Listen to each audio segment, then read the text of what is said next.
Oke, kita lanjut setelah Anda menghitung piutang usaha, persediaan, aset tetap, akumulasi penyusutan aset tetap, utang usaha, dan seterusnya. Sekarang kita beralih ke proyeksi laporan arus kas. Nah, untuk proyeksi laporan arus kas, Anda bisa membuat atau menyusun hanya di aktivitas operasi. Tidak perlu Anda menyusun laporan arus kas dari aktivitas investasi maupun pendanaan. Cukup di aktivitas operasi saja. Sedangkan metode yang Anda gunakan, ini aja cukup, metode tidak langsung. Saya tidak akan minta Anda untuk macam-macam kalau ini. Dan caranya, kalau Anda lupa caranya, silakan Anda buka materi-materi Anda dulu saat kuliah Financial Accounting. Ya, di Financial Accounting 2 itu ada laporan arus kas. Jadi silakan Anda buka di situ. Laporan arus kas. Bagaimana cara menyusunnya? Ya ini sama sebetulnya. Metode tidak langsung, Anda pakai metode tidak langsung tuh jauh lebih mudah soalnya. 1. Laba bersih setelah pajak. Nah, laba bersih setelah pajak ini Anda cari dari estimasi ya, dari hasil estimasi laporan laba rugi Anda. Terus kemudian jika ada beban penyusutan atau amortisasi berarti ditambahkan ya. Ini semua dari estimasi ya. Ini semua dari estimasi. Jadi ini estimasi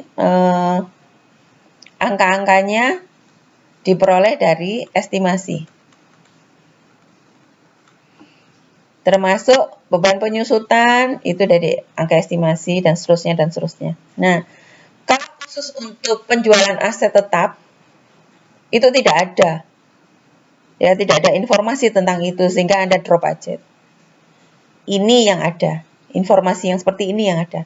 Misalnya, ditambah penurunan jumlah aset lancar. Nah, kan Anda menghitung aset lancar dari laporan posisi keuangan estimasi 2020. Kan ada, jika terjadi penurunan jumlah aset lancar, maka selisihnya itu ditambahkan ke laba bersih. Sebaliknya, jika terjadi kenaikan jumlah aset lancar, maka selisihnya dikurangkan dari laba bersih. Aset lancar ini, perlakuan terhadap aset lancar berbeda dengan perlakuan ke liabilitas lancar. Jika terjadi kenaikan jumlah liabilitas lancar, maka selisihnya ditambahkan ke laba bersih. Jika terjadi penurunan jumlah aset lancar, maka selisihnya dikurangkan dari laba bersih. Itu untuk menyusun laporan arus kas dari aktivitas operasi. Nah, ada yang ingin saya sampaikan terakhir adalah tentang sebetulnya kenapa sih kok kita harus belajar tentang proyeksi ya.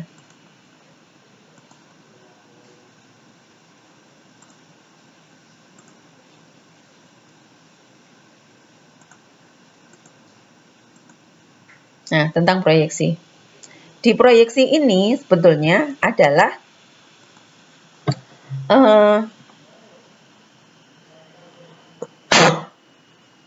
meliputi laporan laba rugi, laporan posisi keuangan,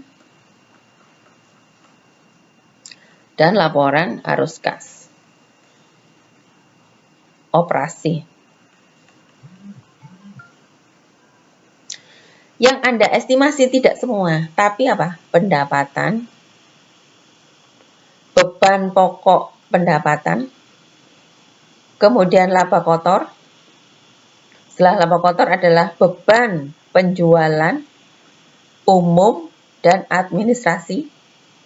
Kemudian ada lagi beban bunga atau beban keuangan. Terus di sini ada laba sebelum pajak. Ya.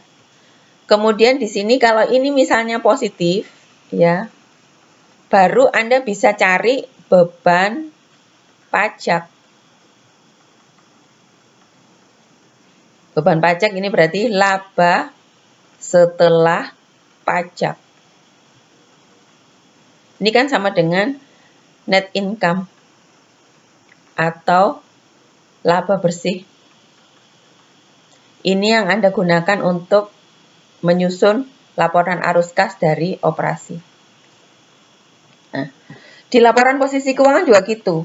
Anda diminta untuk mengestimasi jumlah piutang usaha, jumlah inventory, kemudian apa lagi? Jumlah aset tetap, akumulasi aset tetap, akumulasi penyusutan aset tetap. Di sisi liabilitas, Anda diminta untuk mengestimasi utang usaha. Ada lagi utang yang beban yang masih harus dibayar. Ada apa lagi? Ada utang pajak. Kenapa piutang usaha? Piutang usaha ini, jumlah piutang usaha ini selalu berhubungan langsung dengan pendapatan. Inventory juga gitu. Inventory dan piutang usaha selalu berhubungan dengan pendapatan dan beban pokok penjualan. Sehingga itu memang core business. Kemudian ada aset tetap. Kenapa aset tetap itu penting untuk diestimasi? Karena kalau nggak ada aset tetap, itu nggak bisa jalan produksinya. Oke, kenapa ada akumulasi penyusutan? Akumulasi penyusutan kok juga perlu diestimasi? Ya, kalau ada aset tetap kan pasti harus disusut, di mana-mana juga begitu. Kemudian ada utang usaha. Utang usaha itu kenapa harus diestimasi? Karena ini hubungannya dengan apa? Dengan vendor. Beban yang masih harus dibayar juga gitu. Ini berhubungan dengan bisnis inti. Utang pajak juga gitu.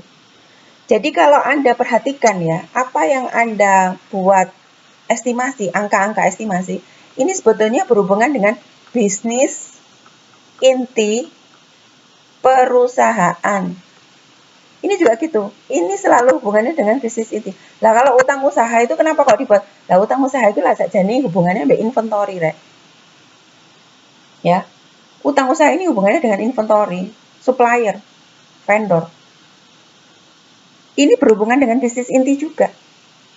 Sehingga kenapa kok ini secara keseluruhan diproyeksi atau kenapa kenapa akun-akun tadi itu Anda proyeksikan atau Anda cari estimasinya? Satu, karena berhubungan dengan bisnis inti. Nah, kalau sudah bisnis inti berarti melihat begini, bagaimana prospek bisnis inti perusahaan di masa datang. Sebetulnya kan ini prospek wong jenenge estimasi. Nah, estimasi ya hubungannya dengan prospek. Tapi khususon bisnis inti perusahaan. Masih bisa survive nggak? Masih bisa untung lagi nggak tahun depan? Masih bisa bayar utang nggak? Masih laku nggak sih produknya itu? Apa memang harus ada varian baru produk? Atau bagaimana cara baru untuk memasarkan produk? Yang tadi saya bilang marketplace itu yang dulu enggak ada itu marketplace pada saat saya ABG seperti Anda. Nggak ada, nggak kenal. Gitu. Sekarang ada. Semua pakai marketplace. Online marketplace. Oke. Itu yang saya sampaikan untuk estimasi ya. Jadi pentingnya estimasi itu di situ. Mudah-mudahan bisa dipahami. Terima kasih atas kesediaan Anda mendengarkan. Mudah-mudahan bermanfaat. Apabila ada kesulitan dalam mengerjakan, silakan langsung japri ke saya. Akhir kata, Assalamualaikum warahmatullahi wabarakatuh.